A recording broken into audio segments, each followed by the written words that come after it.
This is Jason J. Lewis, the voice of Superman on Justice League Action, and you're listening to the Krypton Report. Up in the sky, look! It's a bird! It's a plane! It's the Krypton Report!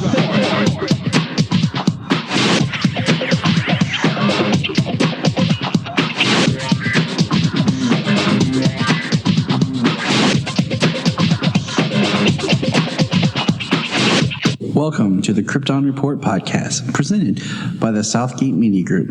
The All Things Kryptonian podcast, including Superman and Supergirl. We discuss games, movies, cartoons, TV shows, and comics. Krypton Report Pod can be found on Facebook, Twitter, Skype, YouTube, and Instagram. And if you want to drop us a line, send it to kryptonreportpod@gmail.com. We are on Patreon under Southgate Media Group. And our official merch page is tpublic.com. Search Krypton Report.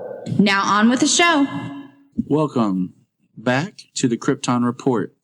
It's going to be kind of a double episode. See, the small town that I live in, the third week in October is called Pumpkin Show. The entire town is involved, which means lots of traffic, late hours. It's a big carnival, festival, bazaar, but don't call it Pumpkin Festival. People get so mad. So it kind of threw us for a loop and kept us back a week just because Junia was working late hours down at the shop. I was working late hours. I mean, the town goes nuts. So we're going to kind of play catch up this week. And of course, when I see we, I mean my other half, that man in red, that Crimson Crusader, the great, the powerful Superman Red, Mr. James Cole. Hey, Tyler. Yeah, I don't know what, Crimson Chin? Is that what it is? Fairly unfair. So, yes, we just had Pumpkin Show and last week, and then, of course, this week was Halloween, so it always throws us back. I wanted to try to get ahead on this one, but just timing. It happens, life. Yeah, well, those who love Halloween, October is a busy month. Oh, it's busy here, so... and guess what? It's now pouring the rain outside. Oh, it's been raining all day here. Woke up to rain and it has not stopped. I just went outside to look for my tablet because I think my kids took it to their mother's house, which I not approve of, but I went outside and it's still raining. Thank you, Ohio. I'd rather rain than snow, I guess. Yeah. I agree. I worry about when it starts to snow. But, alright, so here we go. We're going to discuss Supergirl Season 4, Episode 2. And I do want to put a little bit of a disclaimer out. Okay? This season is definitely going to be very political and allegorical. And that's fine. That's cool. That's the story they want to tell.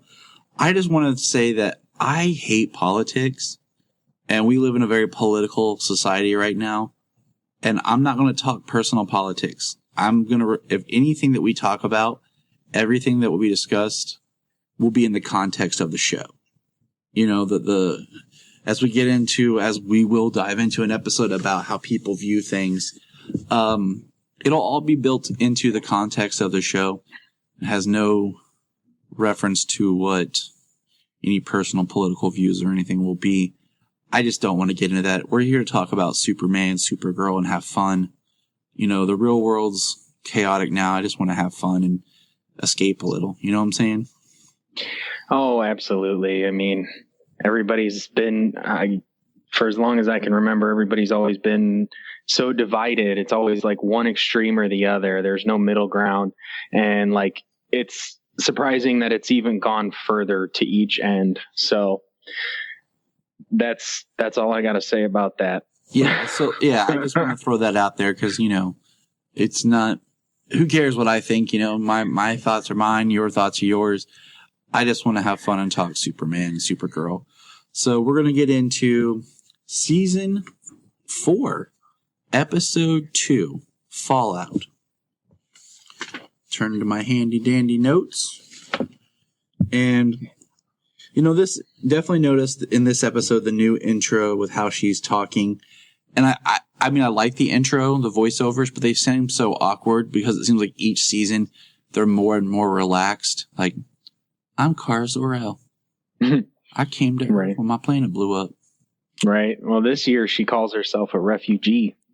Yeah. And of course we have new edits in when they talk about her cousin Superman. Yep. Tyler Hoechlin. In a different, it has the scene of him running down the alley, which was one of my favorites.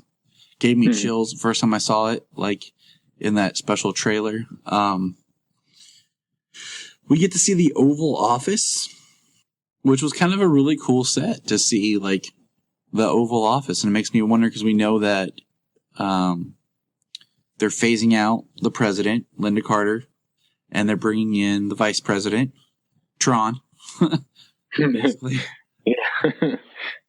But we got an amazing shot that definitely was very just classic of when Supergirl catches the American flag that's falling and she lands and she's standing there holding it. Yeah, all the protesters outside, one side and the other, they start fighting and cause a news van to crash into a flagpole. And yeah, that Supergirl with the flag posted up. Yeah, it's an iconic image. And did the protesters give you any BVS flashbacks? A little bit. Alien, Go Home, that kind of stuff. Yep. It's kind of man, this is what we're dealing with, And since we're going to be talking more about they've always talked a little bit about the aliens being part of society on Supergirl, and over the past, we saw the alien bar, but we never got a whole lot. Every alien that we met outside, the DEO or Fort Ross, was either a villain or in hiding. And this is really showing us how the aliens have come to Earth. And I guess for me, I'd like a little bit more dialogue maybe about that National City was chosen or something as a safe city to harbor aliens. So you have a high alien population in National City, maybe because of Supergirl, that they're there. And, instead of trying to show the entire world and all of the US what they're dealing with aliens, it might make it easier to focus on one city as it's an open city for aliens to come. There's an open invitation or something. Just because of what we'll see later, considering that we've had Kryptonian attack. We've had Daxamites. We had the Kryptonian witches. You know what I'm saying? So it just kind of makes a little bit more sense for me. So instead of worrying about what the rest of the world is doing with aliens, just to kind of focus with National City because they're welcoming of aliens. Yeah, they have the White House set. So, and not this episode, but Kasnia beforehand, and so we know we're gonna go around, but it's with everything that's going on. There's going to be a hard focus on what's happening in National City with the cast and with who's involved. I do like that. It seems like we get a couple new shots, different angles of Catco, which was cool. It was really quick. It was just refreshing for me. But we got some history about Mercy. And this was cool, is how Mercy and Lena have a history, because Mercy was Lex's number one, but Mercy kind of took Lena under her wing. Yeah, big sister.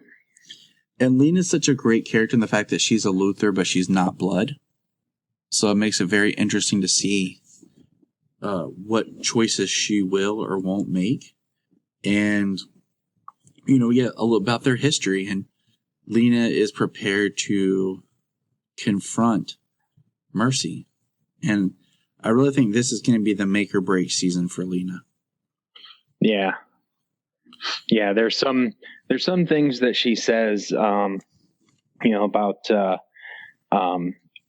why she doesn't think that, or why shouldn't humans reach the potential of the aliens? Why shouldn't they have abilities and powers? And they talk about the suit, the power suit that she develops, and yeah, she improves Lex's, power suit, and she's already L-Corp is making, as we'll get into, the devices that are masking the aliens to look human, because the image inducers.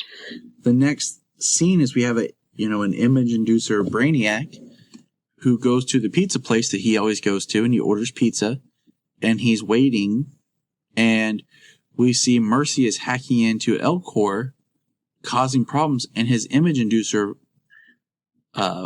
messes up, revealing himself to the pizza shop owner, who then immediately takes offense and attacks Brainiac. Which about Mercy, like how bad of a person does that make her? Because they didn't specify that the technician that she killed, she killed him on the elevator, because they bring it up later. She doesn't just choke him out and take his stuff. They bring it up later that she kills him. They don't mention or anything that he was an alien or anything. So she goes to kill people as well as aliens. Like, she is just an evil witch. If you're not with her, then you're against her. That's pretty much her motto. Yeah.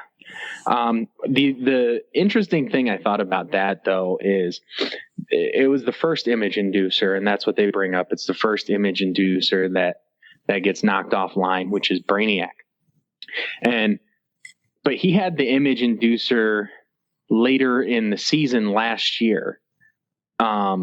It was the first instance of an image inducer, and when was the person to guess what it was? Like, so they didn't bring it up. Did the DEO and L-Corp kind of commission this image inducer thing, and that's why it's hooked into the system? Yeah, I mean, it's just an interesting thought I had about it. It's interesting. Yeah, I mean, it would be kind of neat if we saw like other scenes of other aliens having problems with theirs, because we only experienced it through Brainy. Yeah, they did bring it. They did say it was the first one that went offline, which would be him. And either way, to think about it, it was a very good scene when his does go offline. Instantly, they just hate him. All the employees come out and try to attack him, and then you get Mia in there standing up for him. So Mia left to get coffee, and she goes to a pizzeria to get coffee. How close is the DEO to Catco? Like, it has to be in walking distance for, I guess Brainy could be farther out, he could fly, but just my first instinct would not be to go to a pizzeria for coffee. No. From the way they made it sound in previous episodes and seasons, there would be like coffee right downstairs in the building at Catco. Exactly. There's a coffee cart too. Yeah. The was it second season or third season where they chased the person from the third season? Yep. Chased the guy from the coffee cart right downstairs, right outside on the street. We get a shot of John, and remember Fiona, okay? First episode was killed by Agent Liberty. He's walking around her house, and he sees her wedding invitation, and it says, Fiona in Manchester's wedding. So that's the first hint at Manchester Black. Yes. And the bartender says something about him being in England. So at this are they going to make Manchester an alien? Like, I don't know how I feel about that, if that's where they go. And we'll explore that when we find out what they do with Manchester. But yeah. Yeah.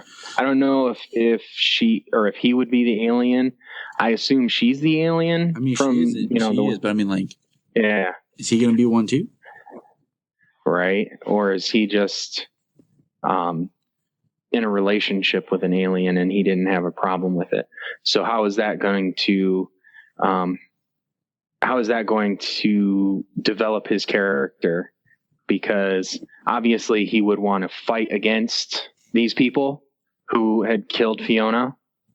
Yeah. But then is he going to take it too far? And is that why? Because, that's the story of Black and the Elite versus, Superman is they take it too far. And, that was James and I's first podcast. We reviewed Superman versus the Elite. Yes, sir. Yeah, so that's kind of my thought, It's like, if he's an alien, okay, well, like, I just kind of want to wait and see. We get some kind of fun scenes of Kara, because we see that she's with Lena and Miss Tessmacher in Elcor when Mercy's like breaking in, and Kara can't get away to become Supergirl. So she keeps doing these little things where she's like hits the door, uses her heat vision or whatever, and then makes up like an excuse like, oh, it was this, or they are really bad shots. Yeah, she catches the bullets, she stops the door, she sneezes. And I'm like, that's cool. That's kind of fun, like playfulness, but at the same time, Lena's a really smart person. Yeah, the one thing I'm curious about is it kind of sounded like Alex was like talking through her phone, almost like a walkie-talkie, and she was Supergirl, and like Miss Tessmacher and Lena are right there, and she's like, yeah, it's me, Kara. No, Supergirl isn't here yet, and yeah, like that was kind of a dead ringer. Like Lena. To me, Lena looked a little intrigued when it was like Supergirl. Lena is not stupid. That's all I'm saying. No. But so that was really fun, and we have it ends up that we have Lena fighting Mercy in like the basement area of like her lab where she's been improving the Lex suit. Which was really cool because she had like a glove on, and they take down Mercy, and she gets arrested by the DEO. Yeah, she finally tells Kara, "Get out of here," and she finally gets the chance to become Supergirl and come in. Little too convenient, but we'll let it slide. And it's funny that we find out that Brainy, his name that he goes by is Barney. Yeah, I like that. He ordered a dozen pizzas and he only walked out with 5. Yeah, maybe the rest weren't made, but man, just saying pizza makes me hungry. And also, he eats apples and olive on his pizza. I mean, yeah. that's a pretty interesting choice. And people eat pineapple on their pizza. I just stick to the basic meats and some vegetables. Yeah, right. This is the Pizza Report Podcast, brought to you by All Pizza. Well, we found out last week that Raven doesn't like, or the week before, that Raven doesn't like pineapple on her pizza. Nope. And Dick was like, "Of course not." Obviously not pineapple on pizza. Yeah. Duh. Hey, I'm okay with it. I'm okay with it. I've had Hawaiian pizza before, and I mean, I'm okay with it. It's not my go-to, but I'm not one of these people who it's like the worst thing ever. It's weird, but there are weirder things. So I thought this was kind of ingenious that they used the device the DEO used to put lead in the air to fight the Daxamites. They put kryptonite in it and shoot it into the air, taking down Kara. And our final image is her flying, inhaling kryptonite, and then she just starts to fall. Mm-hmm. Remember, Superman's off-world, so he doesn't have to deal with this. Right. Well, wasn't that the original intention of the device, was to put kryptonite particulates in the air, and they adjusted it to do the lead particulates in the air? I want to say yes, but I don't remember. That was second season, so it's a little far back. Whole year.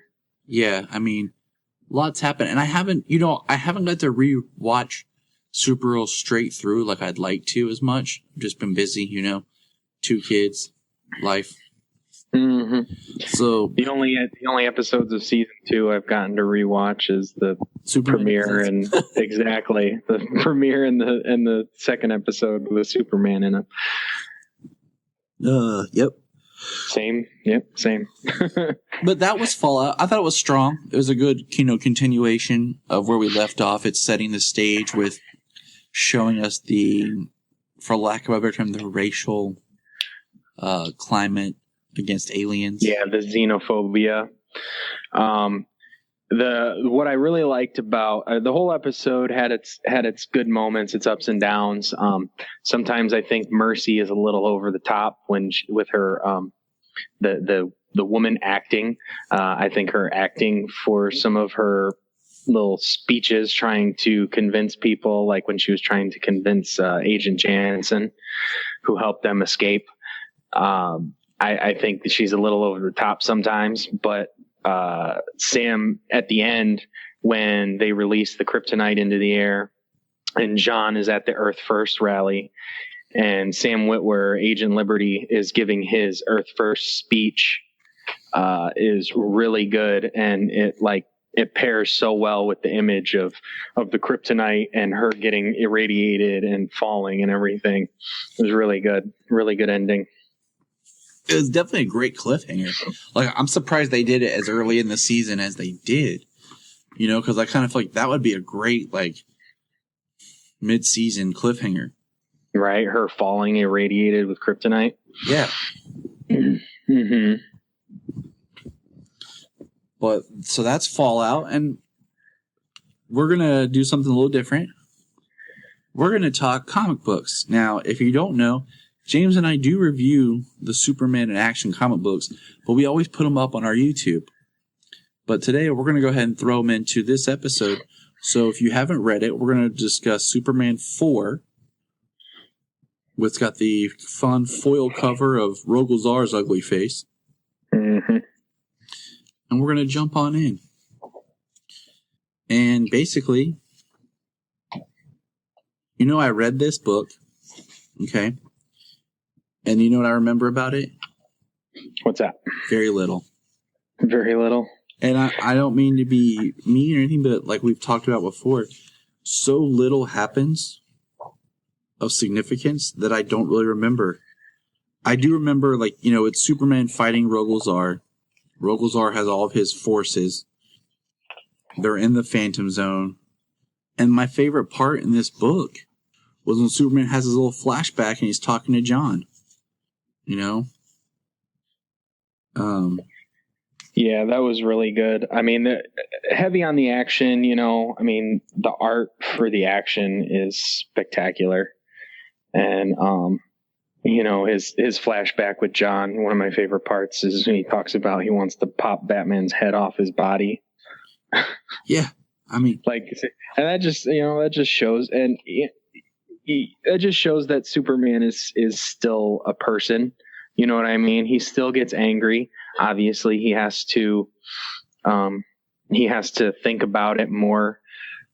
He can't act on his emotions. He has to think them through because of everything he's capable of. Exactly. He's teaching John about being patient, and that's kind of what's going on. Is he's falling to Earth, being beaten by Rogol Zaar. And he's waiting. He's literally kind of just being a distraction, kind of stalling for time at this point as the Atom and the Flash try to shrink the Earth and take it through the Phantom Zone projector portal. And Superman's also talking to Daxter to explain to him what Rogol Zaar had told him about Krypton and why is he helping him. And, like you said, heavy on the action. And Rogolzar just keeps beating on him. Yeah, this one was a quick read. It is a quick read. I mean, honestly, like, it's just action page. And we see that the Earth gets out, but Superman is in the Phantom Zone with just him and Rogolzar now. And Rogolzar states, "And now you're trapped with me." And Superman says, "The thing is, I don't mind being stuck here. I've been in far worse places." Rogolzar says, "No Krypton. You have not." That doesn't make a whole lot of sense, but... Yeah, I think that's a typo. It might have supposed to maybe Kryptonian. Yeah. I had to reread that. I had to look at it a couple of times when I first read it. The last page is Adam Strange up there. He's saying, "I need to report a missing planet, the Earth, Terra, and then it says, next. So, I mean, it was good. Like, it was just a quick read. I mean, my biggest favorite part is Superman and John talking, as Superman's basically just stalling and being patient and making time. Yeah, it's a small step up from the... Also, side note, inside the printed book, on the last page, is Supergirl advertisement for the series. And it says, "A force against fear," and there's like red around her. I wouldn't mind them doing the Rage of the Red Lanterns with Supergirl. That could be a fun story arc. Yeah. That might, I don't know. I wonder if that, I've seen that image, and it's the image that they have up on the CW app for Supergirl as well. Mm-hmm. I wonder if it's more of the Red Daughter aspect of it, as they're kind of referring to the other Supergirl as Red Daughter. Yeah, I mean, it's very much possible. I mean, we haven't seen her in, spoiler, 2 episodes now. But, all right. Yeah. Now we're going to jump to Superman in Action Comics 1004. And it's called Invisible Mafia Part 4. And continuing its tradition, we open the first page is a computer desk area, and this time it's Lois Lane's. Mm-hmm. We have some cool... I love the opening line that's on her. Like, if you look at what she's typing, her story. Where it says, I read that. "Regardless of political affliction, truth no longer stands as a universal concept everyone agrees on. Justice often only serves some, not all our citizens, as the nightly news shows day after day." And then you can continue on. But I just think that's really deep and really important with what she's saying. If you also look on her little notepad, it says Jurgen's case files, Byrne, Bendis, Man of Steel, Swan. So just kind of some fun stuff, you know. Yes. Comparison, Byrne, Bendis, Man of Steel, ? Let's see. Her phone says text from Snapper Card. And then we're in the Daily Planet. And Clark's walking around looking good, talking to Perry about Red Cloud. And Perry keeps saying, "You mean Red Tornado?" And he's like, "No, they said a red cloud." He's like, "Are you sure?" I don't know what to make of Perry. Sometimes, I mean, I just don't know how they're doing Perry, but I guess that's Perry. Like, where he stands is very neutral on everything, it seems. Right. You know, everyone says, "Oh, Clark, you're looking better." And then Perry... Well, kind of what's nice about what's kind of nice about that, I think, Perry being really neutral about everything is that line about truth from the first page, you know. And how often do we see nowadays with internet articles where it's just random nonsense? Like, it doesn't even have to be factual to be printed or posted or anything like that. So it's kind of nice, like, he wants truth. He wants the full story. He wants it,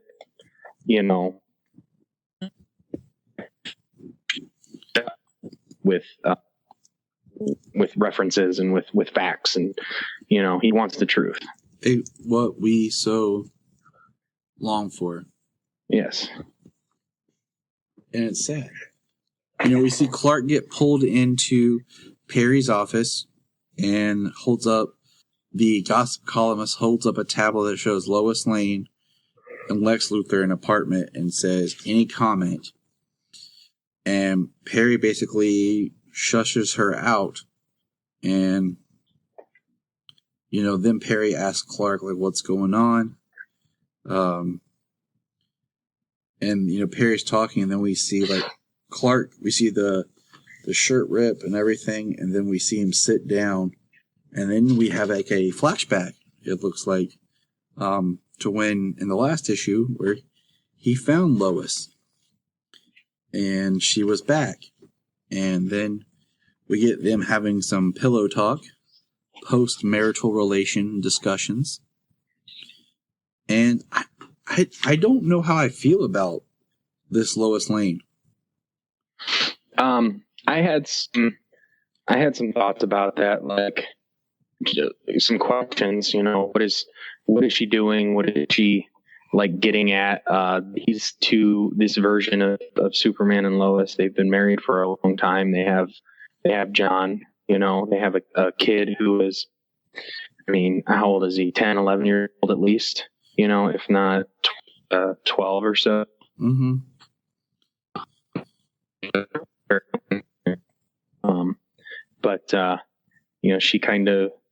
But she does go on to say that, she is with him, that's not going to change. But it's just weird the way she talks about, like, how they're never going to have they're never going to be a normal family. And then she says, hey, just so we're, perfectly 100% clear, we're not breaking up. We just both have important work to do. And I just thought it was odd that she even had to say that.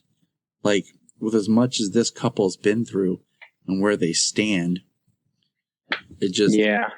And then her basically saying, like, she needs her writing, John doesn't need her. And, like, I don't know, it's weird that she left. She didn't, like, come back and tell Clark she's back. Yeah. Well, her normal has changed, for a long time. Her normal was just Daily Planet, Clark and Superman and Jonathan. And she, it's changed. She left the planet. Jonathan's growing up. He doesn't need her. She's not working at the planet anymore. So it's just, it's a change. And I think they boiled it down pretty good when she said that it's, I just have to do what I have to do and you have to do what you have to do. But we are still together and that's not going to change. You mean you're right? I don't know. It just feels weird. Yeah, it wasn't what I expected either. Reading it and them having their conversation. I just feel like, I don't know anymore. I just feel like with each Superman book that comes out, and I like, what do you call it? Action more. Mm-hmm. But I feel like with each book that gets released, I'm getting less and less interested in reading it, than I was before. During that the Rebirth era, like, I loved everything. I was so excited to read every book that hit. And anymore, I just feel like, I don't know, like you're taking everything that I was loving about where the character was and what was going on, and it's just slowly coming undone.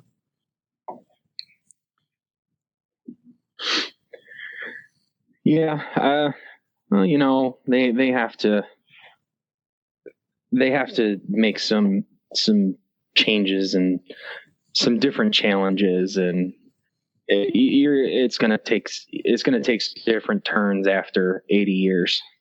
Yeah. So and that's where, for the good or for the bad, that's where we were. Like, I just don't want another, like, early 2000s. Yeah. Well, I hope that they, they're bringing different dynamics into the relationships of the characters stuff. I just hope that as it progresses, that those relationships don't lose those relationships just for the sake of creating drama for the characters. Because that's a strong thing with the relationship with the characters is their relationships with each other. I mean, exactly. I mean, that's what makes the Superman book fun, is the relationships he's built. Like, I love seeing Superman as a dad.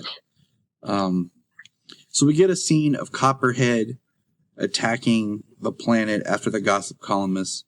Superman swoops in, takes Copperhead to Iron Heights, looks around, makes some jokes, like says hi to everyone that he knows, points to the death of Superman, says the good old days. Jimmy says, I know, right? And then he looks over at Jimmy, and then Lois makes a comment about her, my own newspaper, and then Superman comes on the balcony and sees her, and he goes back to what you said. They're holding each other in the sky, and she says, don't let go. I won't, Clark.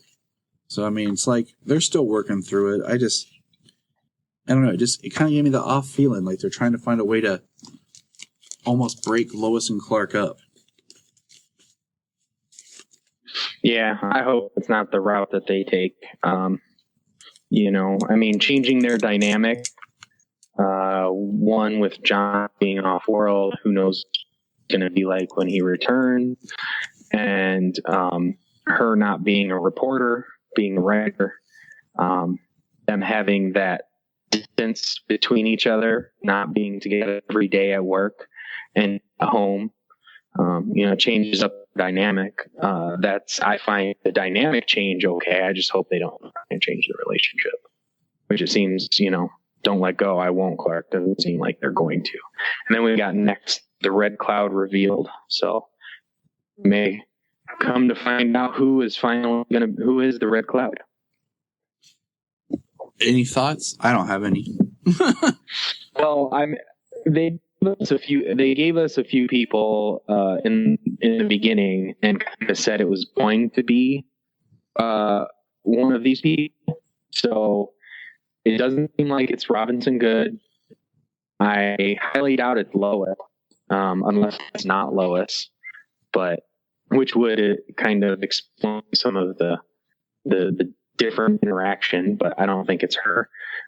They also gave it could possibly be the gossip columnist, and I mean, they haven't done anything with her except for her trying to ambush Clark all the time about his relationship with Lois and what happened. So I don't know who it could be. I just don't think it's Lois or Robinson Good. And there's somebody else. I can't remember who the other person was that they had said it could be. The fire chief lady. Oh yeah, the fire chief. We haven't seen her in a couple of issues either. So, but could be her. She disappeared, right? Could be.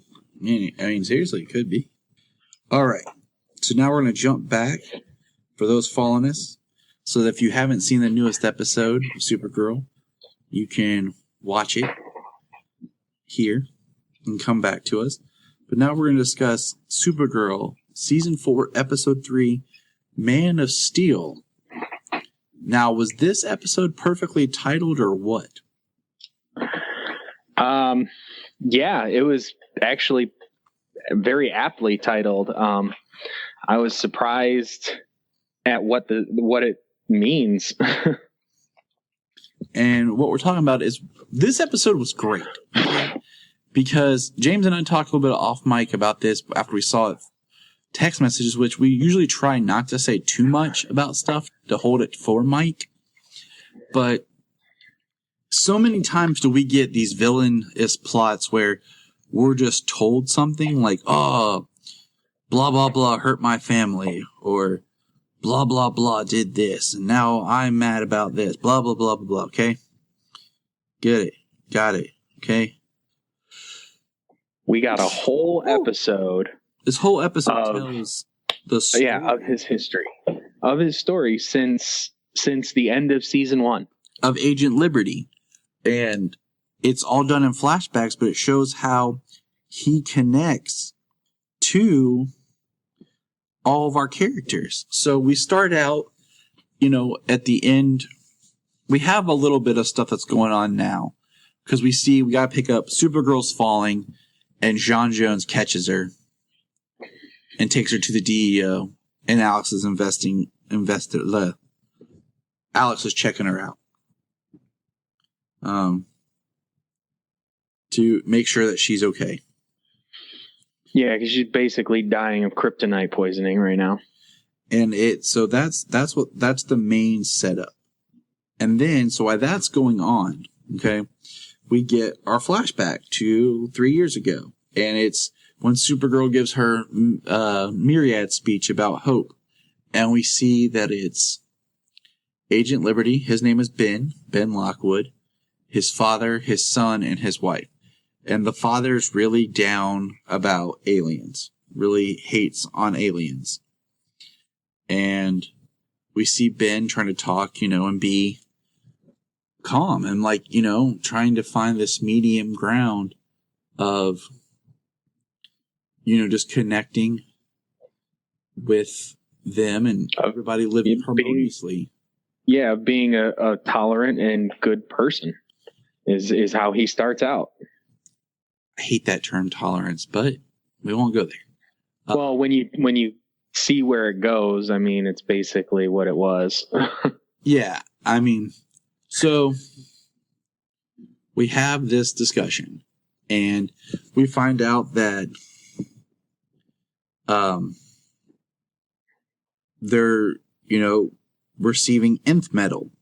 That they're gonna make an nth metal plant, and we find out that Ben's father owns a steel mill. That's his, Lockwood Family Steel.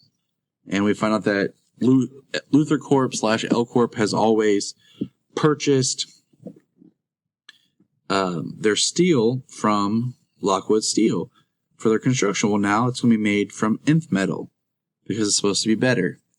So now he's getting put out of work. And Ben is trying to be on the positive, and we see the workers revolt, and there's a truck driver who's an alien, leaving the nth metal plant. They attack, and in the chaos, the alien shoots one of its spikes out, hits Ben, who's trying to broker a peace between the two, as the DEO shows up, and Supergirl, and then when Ben wakes up, did you get the sense that immediately, Alex didn't even listen to what he was saying, was already judging him? Yeah, she definitely felt that he was in the middle of it already. That he wasn't there trying to help. That he was involved in the fighting. Yeah, he woke up and was like, "No, I tried to stop this. I tried to help." And she makes a comment about Supergirl really went easy on him, and I just thought it was interesting that Alex already was putting him down, and he makes a comment about what the FBI is doing there. Why is the FBI involved with aliens? Well, then we get a cut. He's a teacher. We find out he's a teacher, and he's talking about progress. And he has a really good speech about when progress happens. I'm paraphrasing. Basically, someone's always going to suffer. When we create something new, it's going to hurt something else. We see that in our life. If we want to think about, we have online ordering and stuff like Amazon and how progressive it is, but we're seeing businesses go out. There's no longer Blockbuster Videos or bookstores hardly, or, Toys R Us is gone and stuff like that. He's disappearing. Are you still there? Yes, I'm still here. Okay. I'm listening. But, he makes that comment, and then we skip ahead to when the Daxamites invade. And basically, we see he's trying to leave his house. We find out his dad's plant's going under. His dad closed it. A Daxamite soldier and Martian Manhunter fight right there in their front lawn. Their house gets destroyed. And they fly off. Mm-hmm. Yeah, they lose their house in the fire. And yeah, he's starting to become jaded at this point. Father losing the plant. And then plant shutting down, and then the Daxamite invasion, and then the family losing the house. And then he goes to Catco, to Jimmy, to basically try and get them to like run stories about like what's happening to the individual that when this is happening, because as the reporting is, it's very, it's broad spectrum, trying to see what's going on. And he's talking about his homeowner's insurance and stuff. Alien attacks not being covered, and what's going on. And then like you said, he's starting to get jaded. He's starting to get upset because he's trying to do what's right and be good, but nothing around him's helping him. And basically, we see he's given a speech about nativism and Ben Franklin, and we find out that there are aliens in his class. And this is showing the world where aliens just are out and free among us. And it's not like it's like something so simple, and they're there, and the alien girl gets offended like she's being attacked. And in a way, he kind of is, but in a way, he's kind of pointing out something about the mindset that some of these humans are starting to have. And because he makes a comment about the American working person, the human, how aliens affect their jobs because aliens can lift something that humans can't. They can fly it, so no longer do we need trucks and distribution. Like all these things that we rely on for employment and jobs that having aliens can do that takes away from the working people. Well, we find out that Ben loses his job, his tenure, because of supposedly being reported about what he's talking about in his class. And he follows the alien girl to the bar where he's talking to her. And then Supergirl, as Kara, is hanging out there. And the thing is, this scene is really interesting because he's talking to her about, you got me fired. Did you get me fired? And she says no. And we don't know. And he's getting upset. And then Kara pops in. And it's the first time that we actually hear Ben use the term roaches as a derogatory towards aliens, which he had heard his father say before. And Ben corrected him like, no, we don't say that.